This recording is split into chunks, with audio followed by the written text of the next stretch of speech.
YCP party అసలు ఉగ్రవాదులు కూడా ఈ విధంగా మాట్లాడరేమో, అంతకంటే కూడా ఘోరంగా మాట్లాడుతూ ఉన్నారు. రాష్ట్రాన్ని తమ స్వార్థం కోసం రాష్ట్రాన్ని వినాశనం చేస్తానికి కూడా ఆలోచిస్తలేదంటే ఒకసారి ప్రజలందరూ కూడా అర్థం చేసుకోవాలని చెప్పేసి, ఎటువంటి ఉన్మాదంతో అంటే కేవలం అధికారం సాధించాలనే కాంక్షతోనే ఈ విధంగా మాట్లాడతారనే విషయాన్ని మనందరం కూడా అర్థం చేసుకోవాలి. ఆత్మాహుతి దళం అనేది మనం కాశ్మీర్లో విధ్వంసాన్ని సృష్టించినప్పుడు అక్కడ చనిపోయిన వ్యక్తుల్ని, ఉగ్రవాదుల్ని కోట్ చేస్తూ ఆత్మాహుతి దళం అంటాం.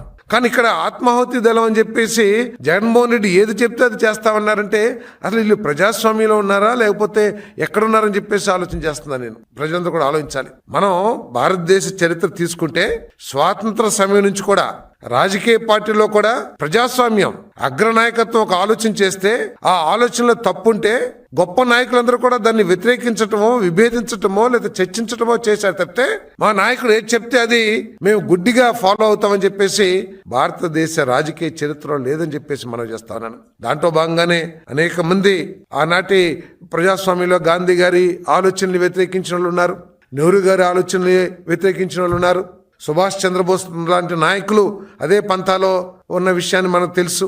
ఈరోజు అదేమీ లేకోకుండా జగన్మోహన్ రెడ్డి గారు ఏది చెప్తే అది చేస్తామంటే రపరప ఈ భాషలకు అసలు ప్రజాస్వామ్యంలో అవకాశం ఉంటుందా అని చెప్పేసి నేను ప్రశ్నిస్తా ఉన్నా. నేను కేవలం తమ స్వార్థం కోసం, ఈ నాయకులేమో తాము సంపాదించుకోవడం కోసం, ఆస్తులు కూడబెట్టుకోవడం కోసం జగన్మోహన్ రెడ్డి ఏది చెప్తే అది చేస్తానంటానని చెప్పేసి నేను మనవి చేస్తా ఉన్నా. నేను